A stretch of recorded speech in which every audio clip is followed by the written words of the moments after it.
word power for life because I wanted to give people power for their own lives. What can we do for you? I want to be able to take a punch. Yeah. Does that make sense? Yeah, of course. Clients love me. And if they're cool, I'm their best friend. The guy was weird, okay? He just gave off a weird vibe. I lead with my butt. See my form? Yes. I don't have anything in common with her except a couple abnormal kind of behaviors. We had some personal issues. And how did you handle that? You want to date me? For $100 an hour? You have got to be the worst rich guy ever. It's not making me any less attracted to you. Hey, I'm in a movie. I'm going to need you to keep your distance from Kat. If you try to contact her, the law won't be your only problem. Are you threatening him? Are you threatening me? You told me you wanted to learn how to take a punch. What do you think, you're ready? I didn't know you were this angry. Do yourself a favor. Just start dating some lovely thing who's going to be nice to you. If you're gonna start to romance me, I'll stab you.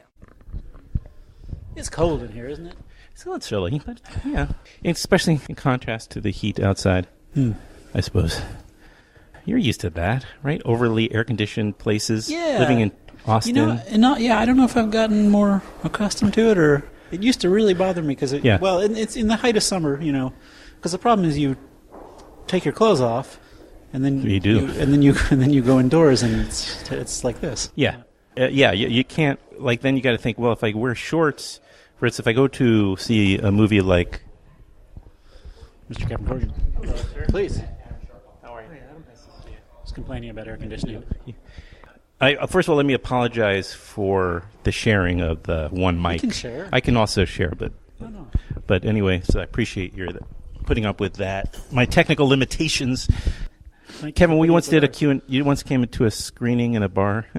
That's all I'll say. You were really kind to come in and do a Q&A with me. So we have met, even though it was a few years ago. Yeah. A guy who kills some guy kills people. Yeah. So it was particularly nice. And I only show the movie because they said Kevin will come and if we might be able to get him to come and do your Q&A. So I said, all right, I'll show that one. So it's my motivation for showing it too. Yeah. Kevin, you want to say something? You look like you're... No, I remember that night at the bar. There was a guy in just one person who hung around to listen to the Q&A. He turned out to be the lead singer of the Dirt Bombs. That's right. And I didn't recognize him without his sunglasses. But it was Mick Collins. Wow. Do you think he came that night also because you were just going to show up and that was maybe? I think so, which was really flattering. But because I love the Dirt Bombs. But yeah, that's where we met. That's right. Yeah. And then I think I ran. Well, anyway, this is not. I don't have the kind of time to sit and start remember. Let's talk about. I apologize, Andrew. Nobody has that kind of time. Come on. I wish I did, but I'm probably going to be given the tap at some point. So yeah. So I was going to ask you about the movie results and what it is like to try to make a movie like this. I guess the challenges or what it takes, what you're thinking about in terms of the size of it, because you've been making smaller films, and then Computer Chess was this very ambitious film, but still done on a kind of, obviously, I assume, still very much in the indie spirit. This is where you're taking a step where you're got stars in it, like Kevin Corrigan and others. Stars?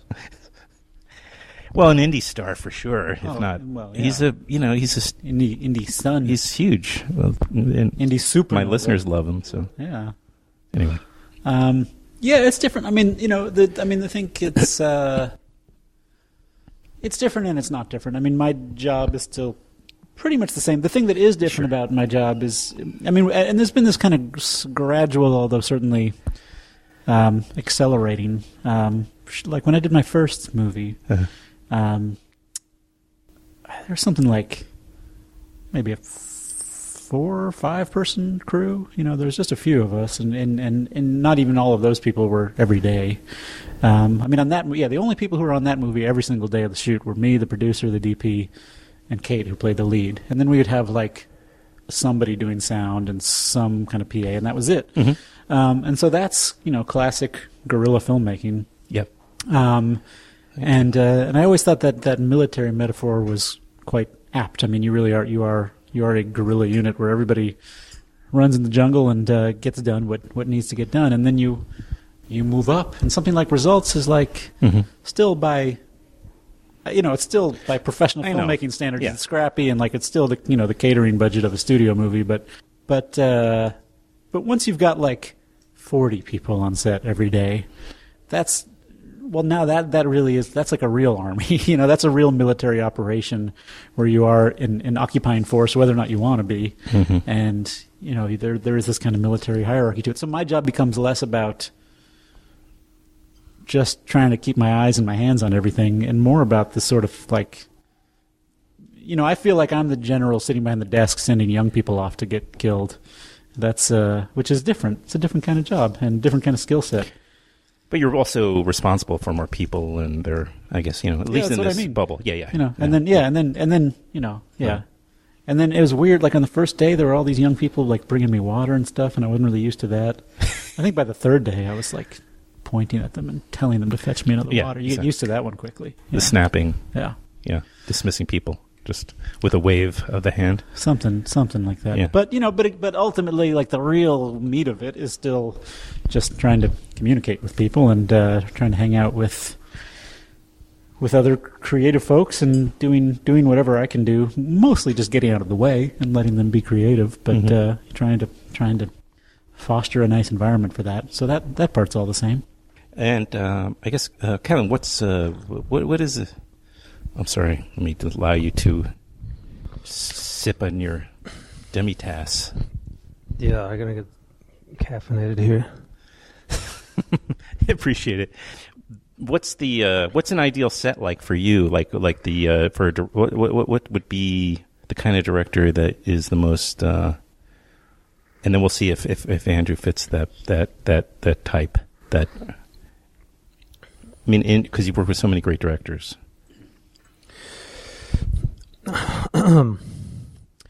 Well,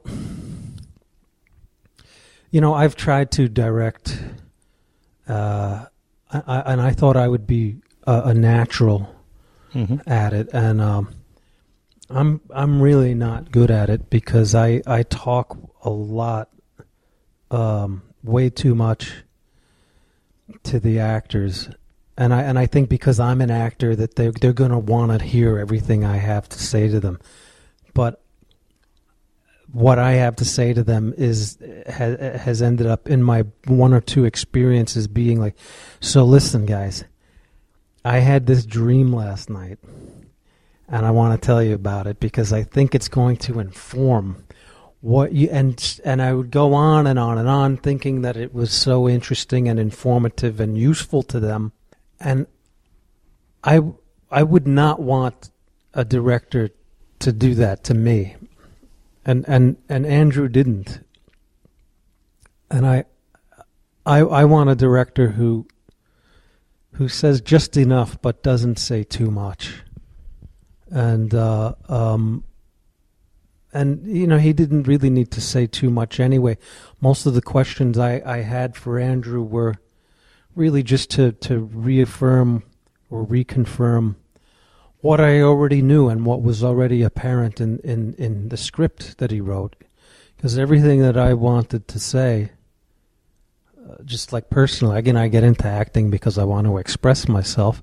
Ideally, I hook up with a writer-director whose thoughts are kind of in line with my own and allows me that vicarious opportunity.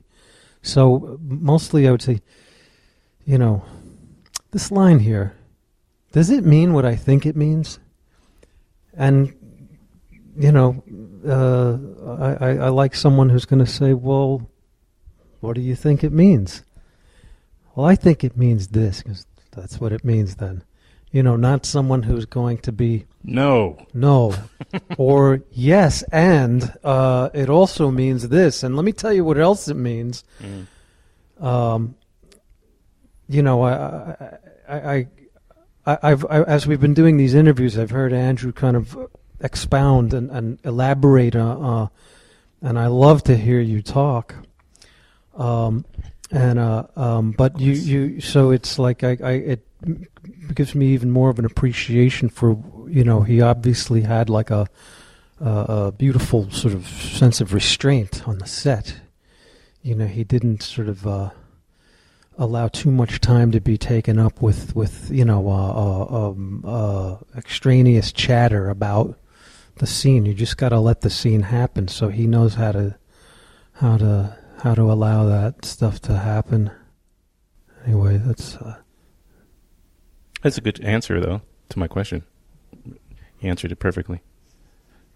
Well, okay, I get a A- for my answer. Yeah, there's always room for growth. But okay. So picking up on that, then, Andrew Bujalski. Yes. So based on kind of what he's talking about, where did the directing, your approach, your style on the set? I mean, did you make a lot of mistakes early on, and you learn from that kind of thing? I mean, or were there in life?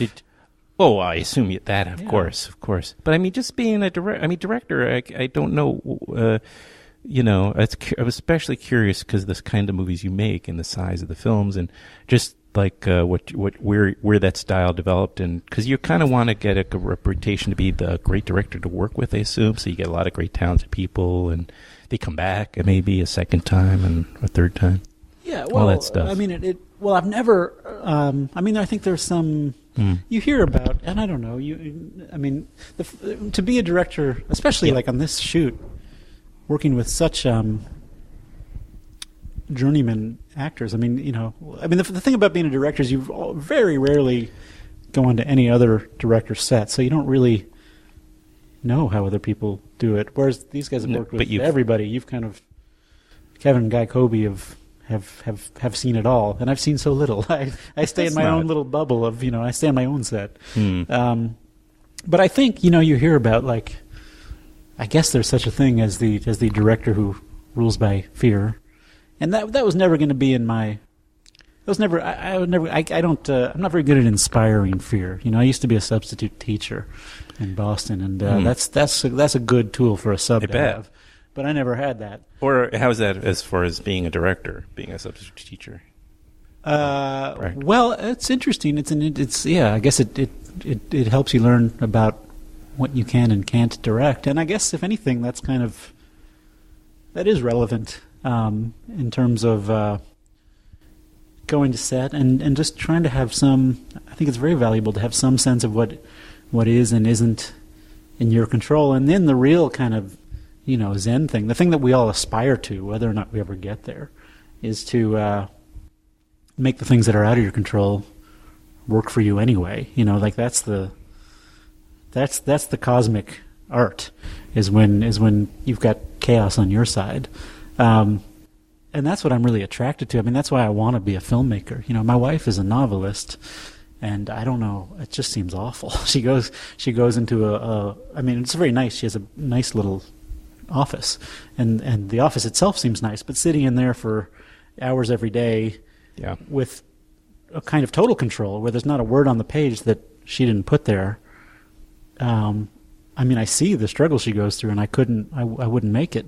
I can kind of I can do a little bit of that with the script, but the only reason I survive writing the script is knowing I don't have to get this right. I'll get, I'm going to get it as good as I can get it. But it's going to be up to other people, and the spirit we bring together on set to really breathe life into this. It's really just the facilitator to go into a collaborative mode. A script is a script. It's agonizing writing a script, but it doesn't have to be perfect. Yeah, it's kind of a subversive film because it's don't you think? Because it's oh sure, hand over. You figure this is going to be kind of like a romantic. I didn't, because I know your work, so I wouldn't have imagined you were going to create a... I'm sorry, dude. There's plenty of battery probably now, so I can just do this. It's a subversive film. Well, yeah, in the sense that... Well, no, I was just looking at your...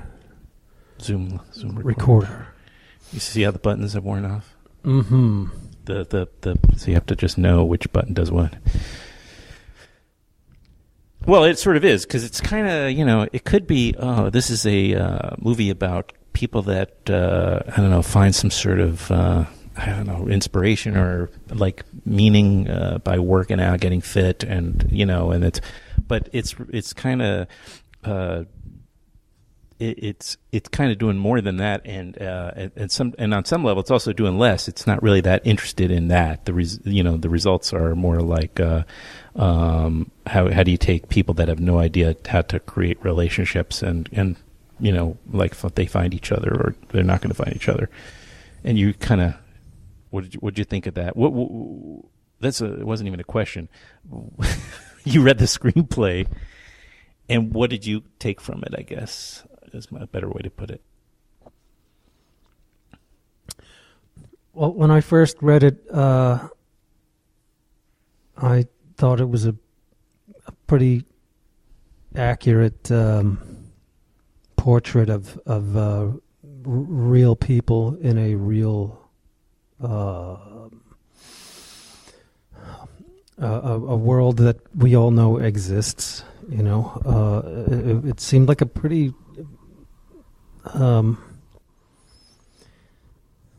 it made me think of that Studs not Studs Terkel. Studs Terkel book, Working. They used to give there was a teacher who said, acting teacher I had who recommended that book to the students, like that's monologues, yeah exactly. And I like when I think of Studs Terkel Working, it makes me think of the documentary filmmaker Frederick Wiseman, and like his films, like the movie Central Park. And then I wrote an essay about one of Andrew's movies called Beeswax, and that movie made me think of, I love that one. those things, documentary realism. They say there's a thing about non-professional actors, and this being his first time working with real actors. But the script for Results still struck me as a real accurate likeness of real people who aren't actors, and like a kind of a study. An observation of this lifestyle, this human, modern human lifestyle, and I saw the possibility of I thought this is going to be. I just hope I can be as good as the so-called non-professional actors in his other movies, because I don't want to just like show up on the scene now like as some actor who's recognizable. I wanted to I didn't want to interrupt I wanted my arrival in Andrew's movie world to be a seamless kind of arrival, like whereas there was I didn't want to be any more recognizable than the non-actors in his other films. Understood. Yeah. In other words, you don't want to just detract or distract from the movie itself. Yeah, and I thought that the movie was kind of like the script was natural enough that could be possible. And then I read it again before we started working on it, and this was maybe a few months after my first reading of it. And the second time I read it, I had wondered if he had rewritten it or something, and he hadn't. But my perception of it had changed. The second time I read it, it struck me as being it was a little more. I thought it was I'd forgotten how funny it was and how satirical it was, or I decided that it was satirical. And I remember when I expressed that to Andrew, he wouldn't agree with me. He didn't disagree, but which was great because it kind of brought me back to my first instinct, which was, okay, yeah, I'm not going to play it for laughs. I just kind of noticed the second time reading it that it's kind of it seems a little satirical. It seems to be a comedy about a lifestyle. Yep. But we'll keep that to ourselves, and we'll just play it straight. Sure. And so in that regard, that's how I feel the movie is subversive. Yeah.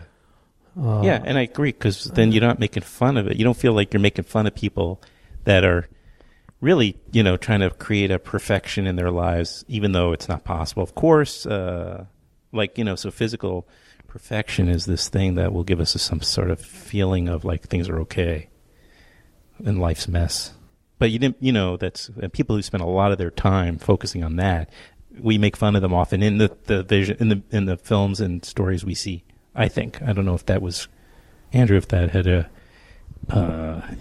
if that's part of what you were thinking about or not. I've never had much interest in making fun of taking cheap shots at characters. It's kind of too easy as the writer, and also sort of pointless, or at least in terms of what interests me and what engages me. For me, this whole exercise, this kind of filmmaking, telling stories about characters, it's kind of nothing but an exercise in empathy for me. If I've got 25 characters in the movie, I'm not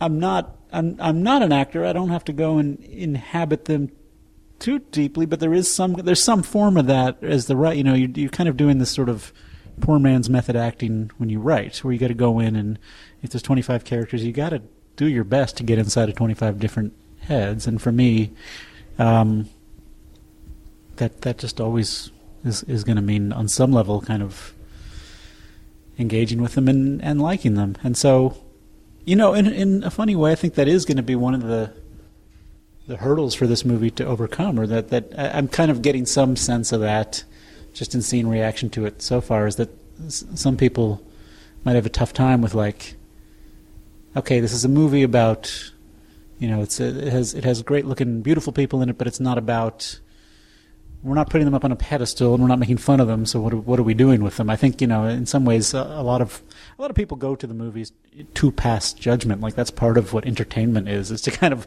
look at people on the screen and be like, I'm better than that guy. And my movies have never been much good for that. It's always been a hurdle I've had with audiences, certain people in the audience anyway. What am I complaining about? Mm-hmm. I was just trying to say, yeah, you're right. I appreciate it. Your longer version of that. Yeah, and I like. I don't know. A lot of the people that populate your movies have been on this show. In fact, I just posted an episode with Todd Rohal and Kent Osborne. I'm such a fan of that thing. I'm so glad those guys did it. This meta sequel, crazy. I ran into Kent at Sundance. It's called Uncle Kent. Yeah. Oh, thank you for the tap. See, I got a tap. George, well, make yourself useful too. Maybe take a pic. Do you mind if he takes a couple pictures of us doing the show? Do you mind? No. I appreciate it. Anything you can do is just take me from this side. Go ahead. I'm sorry. You were saying. Oh, just saying that I ran into with computer chess. I ran into Kent at Sundance, and he was saying he had an idea for Uncle Kent too, and I was like, please go do it.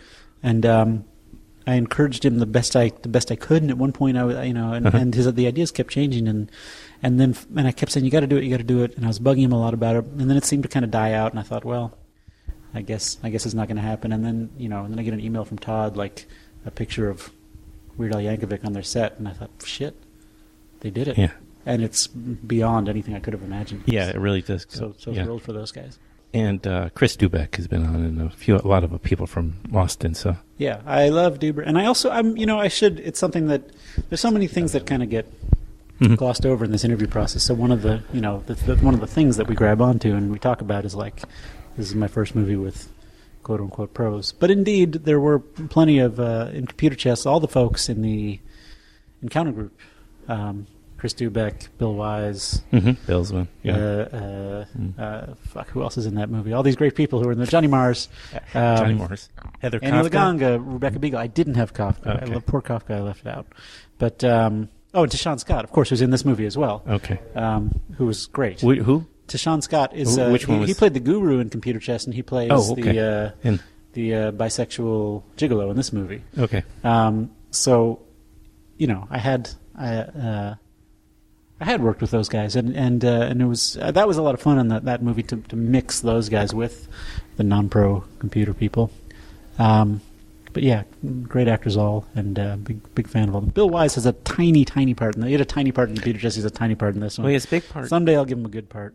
Oh, but he has a really great part, by the way. And if you haven't seen this, Kevin, Krisha, which just went to Cannes, but I saw it because the filmmaker emailed me before South by Southwest and urging me to come to his premiere. And I just another film, I don't know. Sure. And then I ran into him the day before, and then he's like, "Are you going to come to my premiere?" And I said, "Well, I have something going on, but let me see if I can move it." And then I moved it because I don't even know why I did it. This kid's so nice. And then I went to it, and it changed my life. I mean, it was that kind of thing where it was so beautiful, and I was weeping because, complicated situation, but it just moved me so much at that moment, and I went down to congratulate Dubeck, who's an actor in computer chess and in this movie Krisha, and I said, congratulate him. He says, let me introduce you to Krisha, to her. And I said, no, because then I started crying again. I was just so moved by it. Anyway, but Bill Wise is in that, and he has a big role, and so anyway, I got off track. But thank you. I guess I should respect everybody's time. Thanks so much, and it was great to sit with you guys. Thanks for having us. Thank you.